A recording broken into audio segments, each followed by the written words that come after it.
Hi guys and welcome back. So I'm back again. This time we're at Ford's in Essex, about to take out the Ford Capri all-wheel drive, and let's see how it compares to this little beauty. So let's just talk a bit about the Ford Capri. So the Ford Capri has 5 drive modes. It's got normal, eco, sport, individual or traction, but that only comes in the AW version only. It's also got a B&O speaker sound system inside, complete with subwoofer and soundbar. Depending on what model you get, they do range from about 40,000 to 62,000, depending on model and colour. And the fastest you'll get out of one of these is 5.3 0 to 62, but they are capped out at 112 miles an hour. The maximum range as quoted by Ford is 389 for the best version of the Capri. And when I say the best version, I mean best version as in range capability. There is so many different options you can use with a Ford Capri, and when you go on the configurator you can build it up. It comes with batteries ranging from 52 to 79, but overall it does look, I don't know, do you know what, I think this looks quite similar to the Polestar. I don't know what your thoughts are, but it has got a bit of a Polestar look to this car.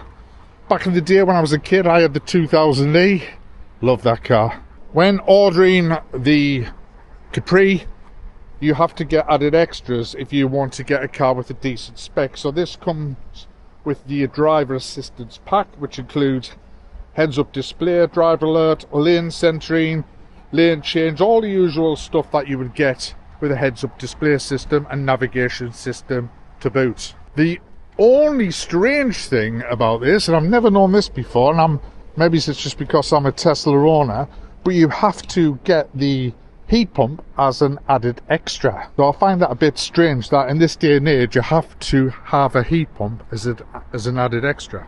Wheels are 21-inch. Not sure about them personally,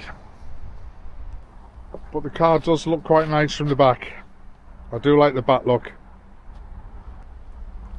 So why don't we get this out and let's see what it's like to drive. Bring you back when we get in the car.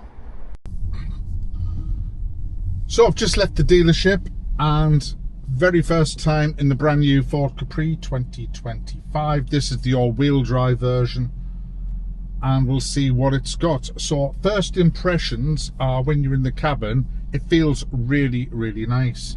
The seats are good, very similar to the BYD Seal seats actually. Now the first thing I've noticed is they've got so many different settings on this car. So when I drive my Tesla, I'm used to one pedal driving.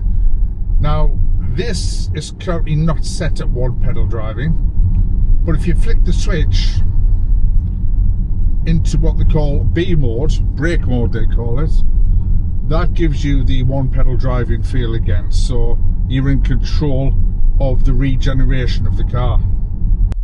So what I like about the Ford Capri, it's got a vertical screen, and I'm not quite sure of the size of it. I think it's a 15-inch screen, just shy of 15 inches. Now with this screen you can't turn it horizontal, it's got to be in vertical position. However, you can adjust it by grabbing this little handle and pushing forward, and it puts it into straight position. Now some people like that, I personally don't, but what it will be good for is when the sun is glaring through the windows and you can't quite see your screen properly. So for that purpose I think it's quite a good addition.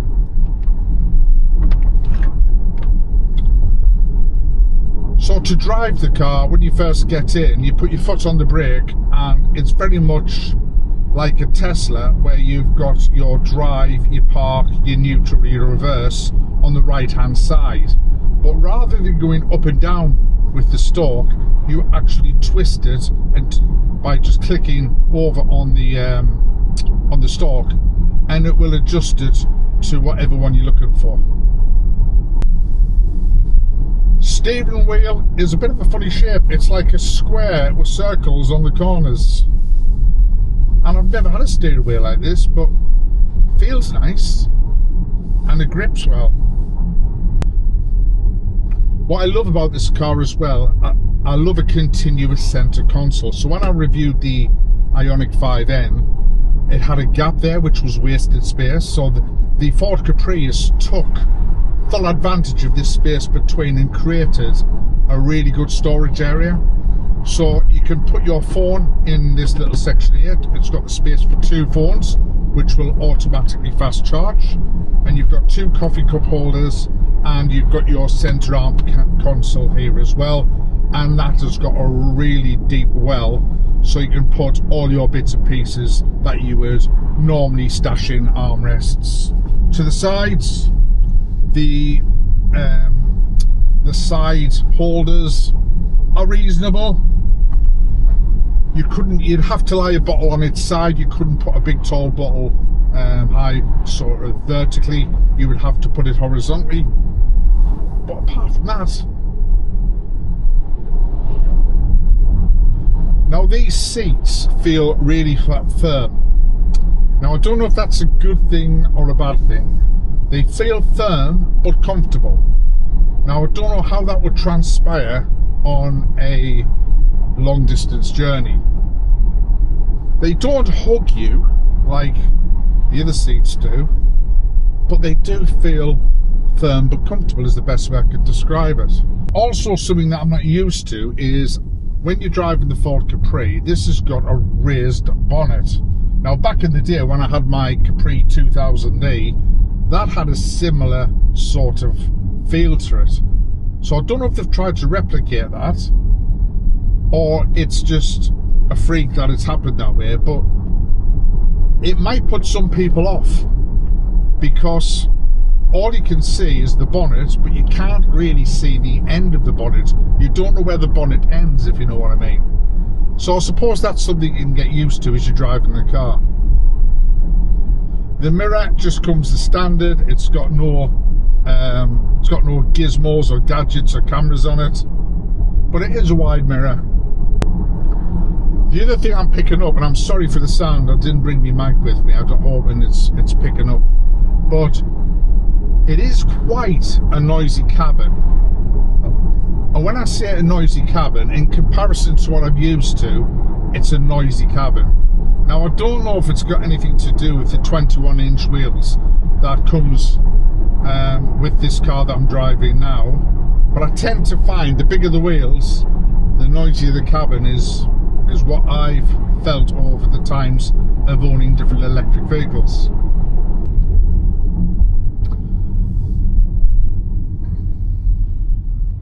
So, point of note, when you're looking in your mirror, you can see through the back window. It's not the best of views, but it's enough for you to see if there's something behind you. The 2 door mirrors feel very large and give you great viewing angles, and obviously can be adjusted electronically.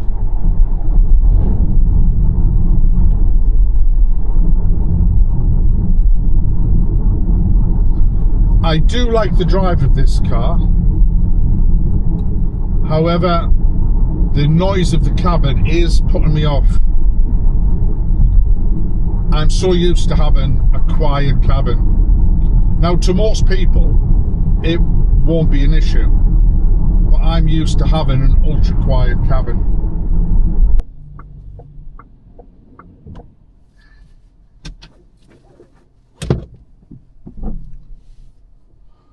Right, let's get outside, let's have a look at this car. So here we have the Ford Capri all-wheel drive.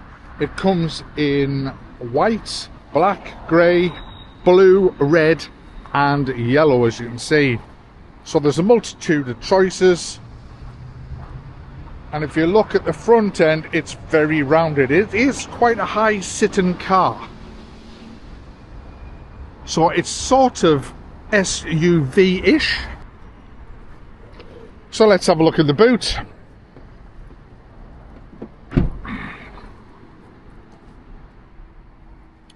Surprisingly got quite a bit of room in the boot. It has up to 572 litres of space. The seats aren't electronic and you have to manually recline and push them back up again. Not much space underneath here, just enough for a charger cable, but pleasantly surprised at the space this car has in the rear. That noise is quite irritating. I don't know if you can switch that off. I'd have to check that. Right, getting in the back. Plenty of room in the back. I'm 6'1". Feet can slip under the chairs, which is handy. And there's the view of the cockpit. And we'll be taking this out for a drive shortly, so we can see what it's like. Door cards look really nice. Materials feel more premium than the cars I've been in. And the seats are very much in the style of a BYD. Very comfortable at the back. So, looking in at the front, again, seats are very nice. This version doesn't come with electric seats, comes with manual by the looks of it, but very nice.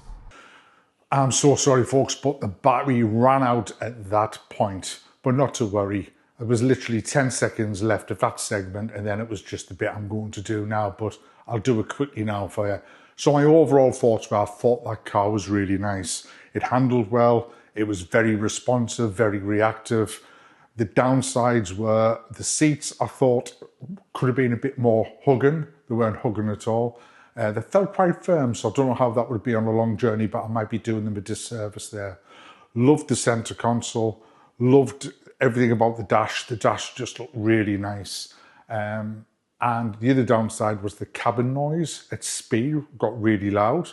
Well, I say really loud. For someone like me who's used to having a quiet cabin, to somebody else that's coming from a petrol or diesel car, you probably think it's really quiet. So the cabin noise at speed was quite loud. But when you were just poodling about doing sort of 30, 40, 50 mile an hour, you didn't notice it. But as soon as you got any further on in that, you started to pick up that cabin noise. But overall, really good car. Now, I always compare it to a Tesla because I would do. I've had 4 Teslas and I've been driving them for 5 years. And I always look at it, will that tempt me away from a Tesla into another brand of EV? And currently I haven't found one yet, including the Ford Capri. When you look at how much you would have to spend in extras to get to a decent spec of a Ford Capri, you're talking 60 grand. And then you've got to pick your colour on top of that. And with the colour, obviously that costs you a little bit more. For the same money or for less, so I'll give you a basic example. The brand new Model Y refresh that's just come out, the interior is stunning. The new shape looks beautiful. The cabin is really quiet. The acceleration's a lot quicker and the top end's a lot quicker. And you can get that all in with a great sound system, all in for for £45,000. £45,000 versus to get anywhere near, and that still does not get you when you pay the 60 grand, you're still left wanting to what you get in the 45 grand Tesla. So just check that out. If you aren't keen on Teslas, take them out for a test drive because you will be surprised at how good these cars actually are. So all in all, it wouldn't turn my head. It was a nice car to drive, but I just couldn't pay 45 to 60 grand for a car that only gives me half of what I've got with my Tesla. Just doesn't make sense to me. That's my view, folks. Yeah, so I hope I haven't offended anyone who's got a Ford Capri. You know, that's not the intention. It's just to drive a different EV, and I will compare it to the Tesla. And the day that I drive one and I say, do you know what? That's leaps and bounds ahead of my Tesla is probably the day that I'll buy that car. So thanks very much. Thanks very much for watching, everybody. It's been a long day, so sorry. Thanks very much for watching. Please press like and subscribe. Drop your comments in the comment section, because I always do respond to my comments, and I'll catch you all in the next video. Thank you.